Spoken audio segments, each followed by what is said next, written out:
Muitas pessoas dizem que não gostam de matemática, mas se eu dissesse para vocês que nem sempre o problema foi a matemática de fato.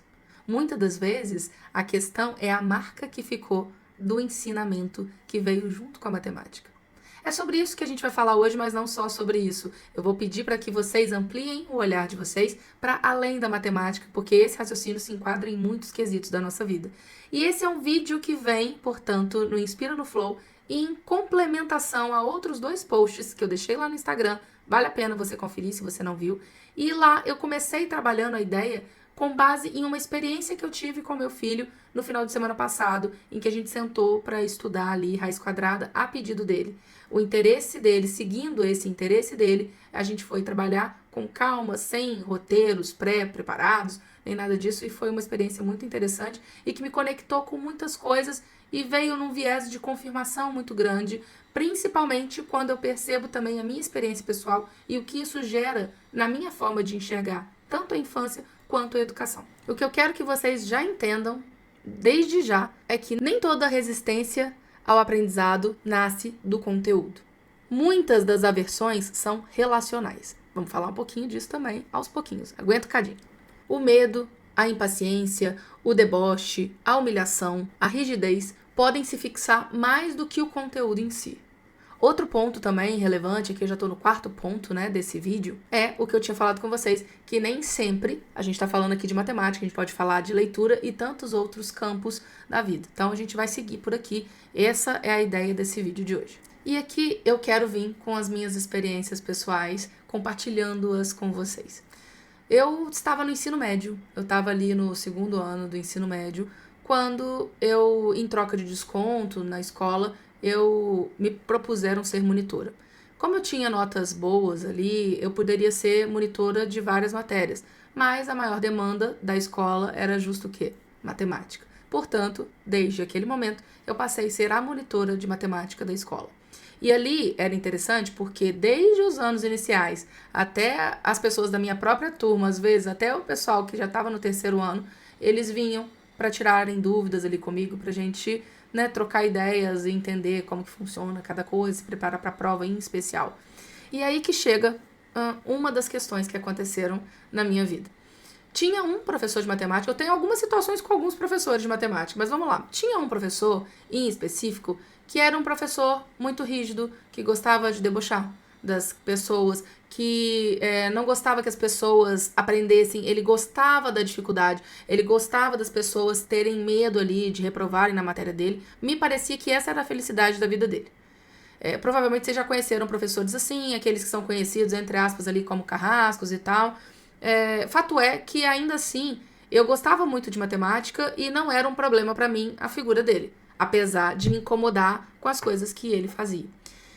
Num dado momento, eu ficava pedindo para ele, para eu estar em sala, se eu podia dar alguma aula com ele ou por ele, se ele permitiria isso, e estava esperando um espaço ali para tentar ver a minha aplicação de teoria e prática em sala de aula, ter essa experiência. E ele sempre muito resistente, eu entendo que tem algumas questões ali da escola também, tal, nesse sentido, mas a questão é que um determinado dia começou a chover, mas chover muito, assim, era um dilúvio. E a escola, ela tinha um pátio descampado, digamos assim, que separava a sala dos professores, o núcleo ali administrativo da escola, para as salas. Aí tinha sala embaixo, tinha sala em cima também. Nessa ocasião, eu estava nesse andar de cima, que era onde a gente estudava. E aí ele não conseguia chegar na sala e eu tava na porta da sala de pessoas que eu tava pretendendo dar aula. E eu falei com ele, por favor, deixa eu dar aula no seu lugar, você vai vir? Não, avisa pra eles e tal, que eu não tô conseguindo ir e tal, essa chuva não tá parando, etc. Falei, eu tô aqui, posso dar aula? E aí, depois da minha insistência, ele falou, beleza, dá aula.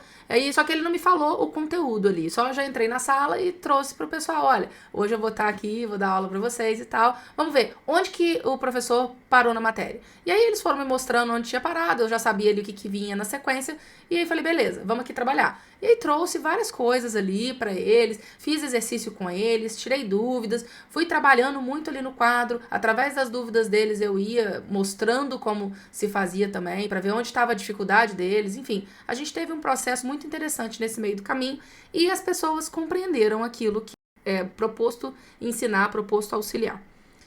No dia seguinte, eu mesmo tinha aula com esse professor. E ele teve aula também nessa turma antes de ir pra minha. Quando ele chegou na sala e tava fazendo a chamada, ele, no meio de todo mundo, falou assim: Karine, onde que você parou na matéria ontem? Né, na aula passada lá, na outra turma. Eu falei: eu parei, eu falei disso, tal, expliquei pra ele. Ele falou: tá explicado. Eu falei: o que tá explicado? Ele, quando eu fui passar o conteúdo, eles já sabiam, é por isso que eles não estavam errando nada.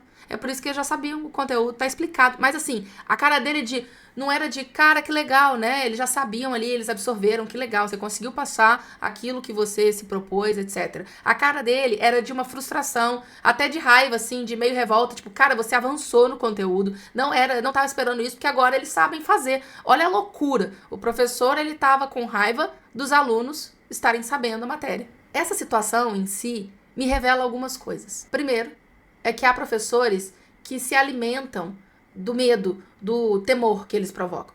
Segundo, há profissionais que tratam a ignorância, ali no sentido de não saber, de ignorar mesmo, assim, de realmente não ter conhecimento sobre aquele assunto, por isso ignorar. Então, né, a questão da ignorância do aluno como um instrumento de poder. Um terceiro ponto aqui, que fica muito claro para mim, é que atitudes como essa mostram para mim fragilidade pedagógica e não força, e não poder.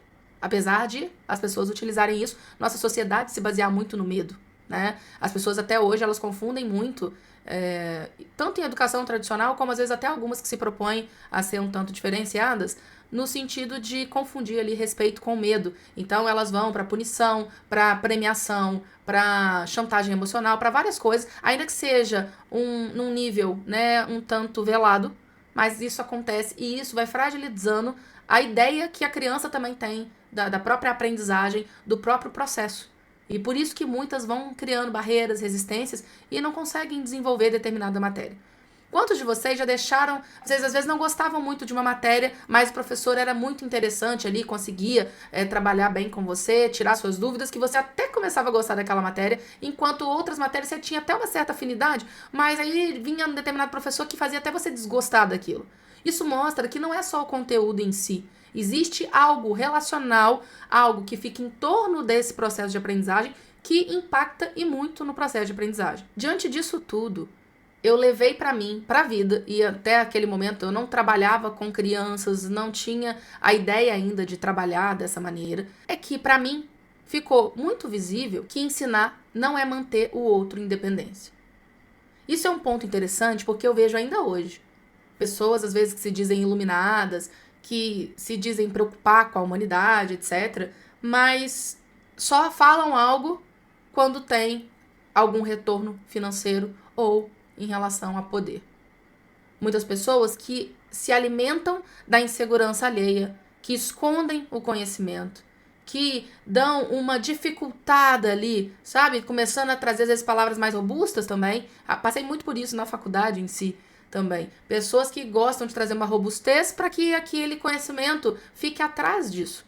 E eu sempre busquei vir na ideia de simplificar, de trazer realmente um entendimento, porque acredito que o professor bom, para mim, é aquele que consegue explicar desde algo simples a algo muito complexo, de uma maneira simplificada que faça o outro entender.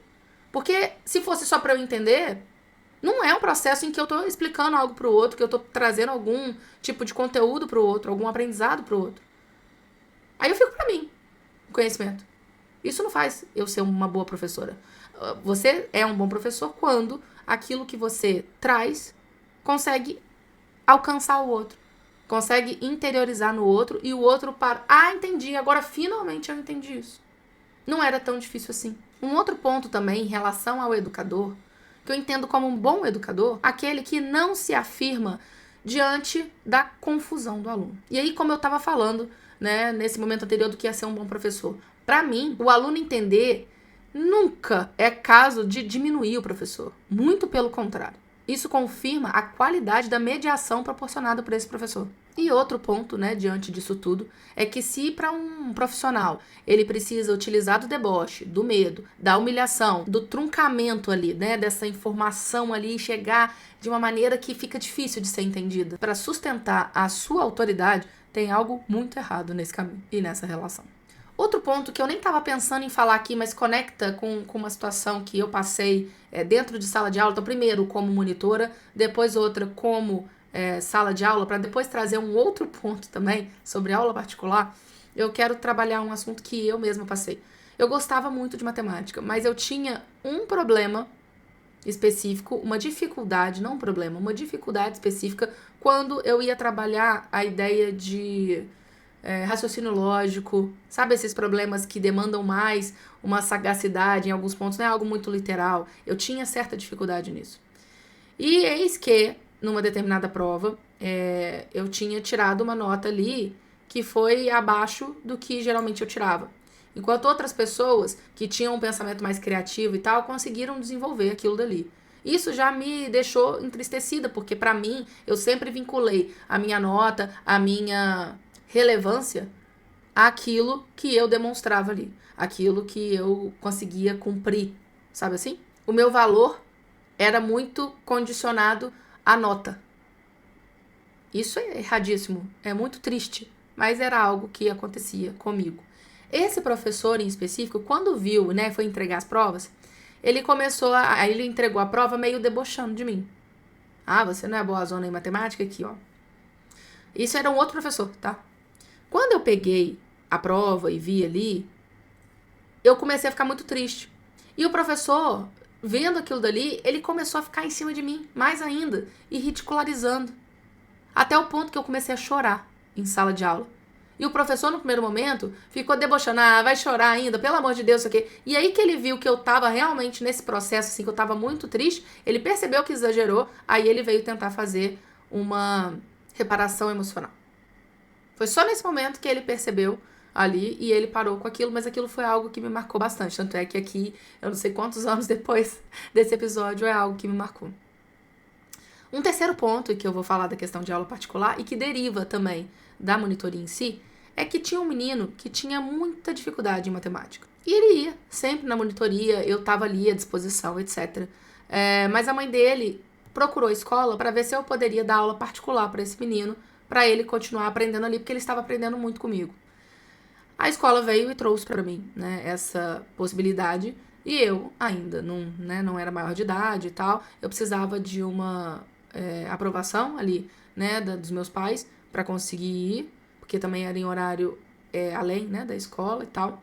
E eles tinham se proposto a pagar um valor baixo, assim, que era basicamente simbólico. Era um dinheiro que ia vir, assim, só para passagem, basicamente, sabe? Ida e volta. Quando eu trouxe isso para minha mãe, ela não deixou ali eu trabalhar isso. Eu trabalharia até de graça ali, era uma oportunidade muito interessante. Era alguém reconhecendo o meu trabalho, aprendendo com o meu trabalho. E eu sempre achei muito incrível isso, poder facilitar o conhecimento do outro, a percepção do outro sobre as coisas. Mas ela, mesmo assim, não deixou e eu acatei. Quando eu fui trazer isso para determinadas pessoas ali, né, que também eram às vezes professores em determinados momentos ali, mas estavam em condição de outras figuras ali, né, administrativas ali da escola, tentando trazer bem assim, focado na situação e não nas pessoas, porque minha ideia não é essa, tá? Eu não quero expor ninguém, não quero nada. Eu nunca falei disso, inclusive, e aí a gente já tá falando aí, sei lá, de 20 anos aí nesse processo, né? E quando eu falei com eles, eles não reagiram bem. Eles ficaram extremamente incomodados e começaram a me diminuir de uma maneira muito triste, muito lamentável. Eles começaram a trazer que eu tinha que dar graças a Deus que tinha alguém querendo pagar pelo meu trabalho. Quem que eu achava que eu era para querer cobrar alguma coisa? E que eu nunca ia conseguir pessoas que me pagassem ali para desempenhar as funções e que estavam decepcionados comigo. Sendo que, primeiro, eu poderia sim recusar, mas além disso, nem era algo que partia de mim, e eles sabiam disso. E mesmo assim, agiram dessa maneira que foi algo muito lamentável. E aqui não é só o fato em si, mas aquilo que eu consolidei diante dessa situação, né, real que eu presenciei e vivenciei. Que isso amplia mais ainda o contexto de como a escola funcionava e sei que outras tantas escolas também agiam nesse mesmo sentido. A primeira ideia é de que o respeito à dignidade ou o desrespeito à dignidade não estava apenas no modo de ensinar. Envolvia um agir. O desrespeito à dignidade também aparecia, se demonstrava no modo de lidar com quem estava se desenvolvendo. Isso se conecta ali com o agir, né, da primeira característica que eu trouxe, né, do que eu consolidei. O terceiro ponto é que isso, assim como tantas outras coisas, tanto na educação quanto na minha vida pessoal, foram me mostrando desde cedo que eu não queria reproduzir. Isso me marcou significativamente e, como eu disse, não é uma situação que eu gostaria de ter passado, acho lamentável, mas foi algo que me trouxe muitos aprendizados e direcionamentos de, olha, eu não sei para onde que eu vou, mas eu sei para onde eu não quero seguir. Esse caminho aqui eu acho totalmente equivocado e eu não vou por ele. E quando a gente conecta essas três experiências, e aqui eu tô falando de experiências minhas, né? E na minha adolescência, onde a gente tá revisitando muitas coisas sobre o nosso ser. Essas três situações, elas traziam algumas coisas em comum. A primeira delas é que havia ali uma lógica de poder. E essa lógica envolvia o fato de que o outro precisava se sentir inseguro, se sentir menor, se sentir dependente, para esse poder se avivar. Uma lógica que aprender não era algo que era visto como libertador, mas como um campo de controle. De novo, a gente está falando aqui de poder. E uma lógica também, né, portanto, tudo isso muito conectado ali, né, em si, é que uma lógica trabalhada no aspecto de uma dificuldade do outro, que não era acolhida, mas era explorada. Esses são pontos muito importantes aqui, muito centrais e que me fizeram pensar a respeito disso muito fortemente. Quando eu fui trabalhar, né, tanto o direito e integrando o campo da educação, essas experiências que eu fui passando ao longo do tempo foram questões que me acompanharam e que me fizeram pensar de uma maneira diferente e a necessidade de entender tudo isso de uma maneira diferente. Foi justamente acumulando essas experiências negativas que eu tive que eu fui percebendo realmente o valor, a urgência, a importância, a necessidade de uma outra via. Uma via em que ensinar é algo desde o respeito, desde a empatia, que a gente perceba o outro e acompanhe também esse desenvolvimento, os interesses desse outro e tente não atrapalhar esse processo de desenvolvimento do outro. E quando eu preciso explicar algo, que eu consiga tornar claro o que eu tô querendo dizer. Uma via em que educar é respeitar o outro. Uma via em que corrigir, quando necessário, porque existem vários momentos aqui que correção não deveria ser, né, o caminho adequado. Ideias de que onde precisaria ter correção não é desde um lugar de humilhar o outro, diminuir o outro, depreciar o outro. Uma via em que a dificuldade do outro não autoriza de maneira alguma que alguém fira a dignidade dessa pessoa. E talvez isso explique um pouco para vocês. Existem outras tantas situações aqui, mas eu acredito que essas experiências compartilhadas com vocês demonstrem para vocês desde onde eu venho e por que eu insisto em algumas coisas. Como, por exemplo, a gente está trabalhando isso aqui, né, em relação à tal da raiz quadrada, que foi só um exemplo e a gente pode ampliar esse contexto, mas que talvez seja por isso que hoje eu insisto tanto na necessidade da observação da criança. E não foi da minha cabeça que eu tirei isso, não. Isso vem de Montessori. Foi uma educadora fenomenal, uma pessoa singular, que traz inúmeros ensinamentos que a gente teria muito proveito na sociedade se a sociedade soubesse da existência dela, se abrisse ao método, se abrisse a observar, a quebrar alguns padrões ali, a deixar alguns paradigmas muito enraizados de lado, porque eles atrapalham o processo de ensino-aprendizagem. E vamos ser sinceros, se a gente tivesse ali tranquilaço na educação, se a gente tivesse no ranking lá no topo, a gente poderia falar que tá dando certo. Só que não é o caso. A gente está errando, está insistindo no erro, e quando o outro traz algum ponto, eu falo, não, você tá viajando. Isso daí é utópico. Isso aí que você fala, não tem como executar. Ah, é porque o que você tá fazendo, tá executando, tá funcionando bem, que é uma beleza. A gente precisa pensar algumas coisas aqui, galera. Porque se a gente não se abre ao novo e a gente experimenta o mesmo caminho antigo, isso é o raciocínio lógico. Vamos lá pro meu segundo professor, né? Pro segundo relato que eu trouxe pra vocês. Com mesmas atitudes, eu vou ter o quê? Mesmos resultados. Se eu quero um resultado diferente, eu preciso de uma conduta diferente. Eu preciso agir de outra maneira. Porque agindo daquela maneira, eu já sei que eu tenho esse resultado. É esperar algo milagroso acontecer, eu continuar agindo da mesma maneira e ter um resultado diferente. Algumas coisas precisam ser repensadas urgentemente. E é por isso também que eu observo tanto, né, e falo tanto para vocês sobre essa necessidade de observar não só a criança, mas as relações, o entorno, o ambiente, os adultos, o que está acontecendo ali, né, na vida dessa criança, para conseguir perceber onde o aprendizado quer nascer. Aqui eu poderia falar com vocês de nebulosa, de Minemi, de Horme da criança, tudo isso com base em Montessori, mas não é o objetivo principal desse vídeo por agora. Também a partir de Montessori, eu trabalho na ideia de que é verdade, a gente precisa trazer materialidade para abordar ali questões que são muito complexas e muito abstratas, para permitir que a criança consiga alcançar aquilo de uma maneira mais eficaz, de uma maneira mais produtiva. E eu trabalhar esse processo desde um lugar de leveza, de clareza, não de obstáculos, de diversidades, de truncamentos. E ficando feliz que a pessoa não sabe, porque isso significa que eu sei demais. Surreal. E por conta disso, o quanto também é importante a gente não tomar a dificuldade como prova de incapacidade. A gente não precisa ver e não deve ver a criança desde um lugar ali de falha moral. Isso é um outro ponto também. Eu vejo muitos adultos trabalhando a ideia da criança e aprofundando muito ali nos pontos que precisam ser melhorados e não focando em tudo aquilo que ela está passando no processo, no que ela já conquistou. A gente tende a ver o erro como um inimigo absoluto. E a gente passa isso para as crianças. A questão é que errar é humano. Nós erramos. E a partir do momento que a gente trabalha desde um lugar de perfeição, a gente começa a entender, às vezes, que o fato da gente poder errar diminui o nosso valor. É humilhante, é degradante, não é. Se a criança consegue ser segura de si, trabalhada nesse aspecto, o erro é apenas parte do aprendizado. Por isso que Montessori também trabalha muito com o controle do erro. A criança consegue experienciar aquilo que ela está buscando naquela atividade. Ela consegue fazer suposições ali, tentativas.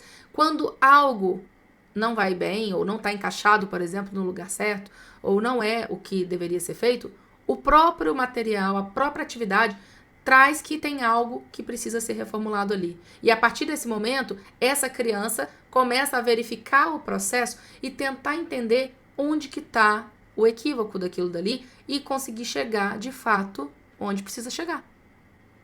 Ela, por si só, consegue perceber que tá tudo bem, eu errei, mas eu sou capaz de ir atrás daquilo que eu não consegui naquele momento, eu sou capaz de entender aquilo e de fazer isso. Isso trabalha em autoestima, trabalha o autoaperfeiçoamento do ser. E muitos adultos aqui estão precisando de verificar isso também e perceber que estão passando essa necessidade ali de perfeição e não pode errar, e se você erra, você é a pior pessoa do mundo, para as crianças. Vamos com calma aí. O processo, o erro faz parte do processo. E muitos aqui buscam, muitos aqui na sociedade, tá? Eu espero assim, você que está assistindo aqui até agora, certeza que não é uma dessas pessoas.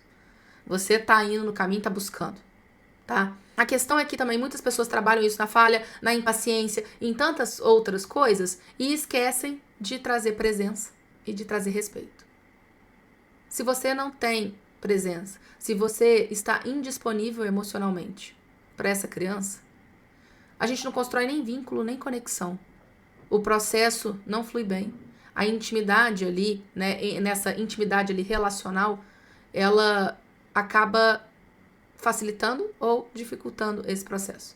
Quando a gente está disponível, que a gente está ali pela criança, a gente está respeitando o processo dela, está seguindo o interesse dela, está se orientando dessa maneira, a gente vai criando cada vez mais um vínculo e isso cria uma atmosfera, digamos assim, positiva em torno da atividade e a criança tem mais prazer naquela atividade. Ao mesmo tempo em que se eu trago aquilo como impaciência, sempre com uma cobrança, sempre num viés de trazer uma crítica, sempre estando insatisfeito com aquilo que a criança está fazendo. Vamos colocar aqui X. Pode ser leitura, pode ser matemática, pode ser qualquer outra coisa. Essa criança, ela vai criando uma resistência muito além do que ela está passando com a atividade em si. Ela cria uma resistência relacional. E aí ela vincula na cabeça dela, no cérebro dela, ela faz conexões neurais em que aquilo causa dor, aquilo não é legal, aquilo me gera uma frustração, uma ansiedade, uma tristeza. Então, Toda vez que eu vier a fazer uma atividade como essa, eu conecto. Então, se sempre eu tenho que fazer uma atividade da escola e aí a pessoa tá lá brigando, tá lá questionando, tá lá, né, no aspecto de acelerar o processo, de ser impaciente e tal, isso vai trazendo uma carga negativa pro processo. Não é de se estranhar que várias pessoas comecem a ter uma resistência muito maior em fazer atividades. A criança pode sair da aprendizagem mais curiosa, mais confiante, mais viva, mais animada, acoplando ali felicidade àquilo que ela está fazendo. Ou ela pode sair envergonhada, frustrada, se sentindo menor, incapaz, resistente. Isso não é detalhe. Isso reverbera por muito tempo. Reverbera tanto que até hoje eu me lembro dessas situações. E aqui vem a reflexão também em forma de pergunta desse vídeo. Quando uma criança tem dificuldade, o que a gente está construindo ali junto com ela? Vínculo com o aprender ou resistência a ele? Talvez muitas pessoas não tenham aprendido a odiar a matemática em si, mas a dor que veio junto dela. A forma com que ensinamos não transmite apenas o conteúdo. Ela também ensina a criança como ela deve se sentir diante do próprio aprender. A gente segue junto nessa jornada. Eu sei que não é fácil. Eu sei que é um longo trabalho e a gente vai experimentando, vai na tentativa e erro. A questão é a gente não desistir desse caminho. Porque, vamos ser sinceros, isso eu já trouxe num atendimento para um casal que estava com tanto ali de resistência, né, em alguns pontos. Já trouxe isso em alguns atendimentos, né, mas eu me lembrei de um agora e eu trouxe assim, olha, vamos ser sinceros, me dá um voto de confiança. Sabe por que errado já tá dando. Se não tivesse dando errado, você não tava aqui me procurando. Se tivesse dando tudo certo, tivesse tudo tranquilo, maravilhoso, a pleno vapor, cara, você não ia estar aqui. E aí a gente entra num outro ponto também, que é uma frase que de vez em quando eu gosto de trazer para sacudir, apesar de trazer isso com leveza também. É aquela questão assim, é no amor. É com amor que eu trago isso e trago esse desconforto. Porque muitas pessoas falam, não, mas eu tenho boa intenção. E eu sei, boa intenção é muito importante nesse processo. A questão, e aí eu trago aqui esse sacudir, é que de boa intenção, o inferno tá cheio. Não basta gente boa intenção. Tem muita gente bem intencionada causando mal sem nem saber. A gente precisa perceber melhor isso e saber como agir de uma maneira mais proveitosa para todo mundo. Se a gente quer um mundo melhor para as nossas crianças, a gente precisa pensar em como fazer para auxiliar essas crianças no seu processo para que elas sejam adultos melhores. Porque o mundo melhor precisa de pessoas melhores. Também, de novo, é o raciocínio lógico aqui, funcionando. A criança é construtora do homem, já diria Montessori. A criança de hoje é o adulto de amanhã. Se a gente não observa algumas coisas da base e não vai trabalhando aqui, não vai melhorando algumas condições aqui, quando chegar lá na frente, a gente vai ver esse resultado. Talvez a gente fique desapontado com o que a gente está colhendo. Mas o que a gente plantou? Vamos pensar sobre isso?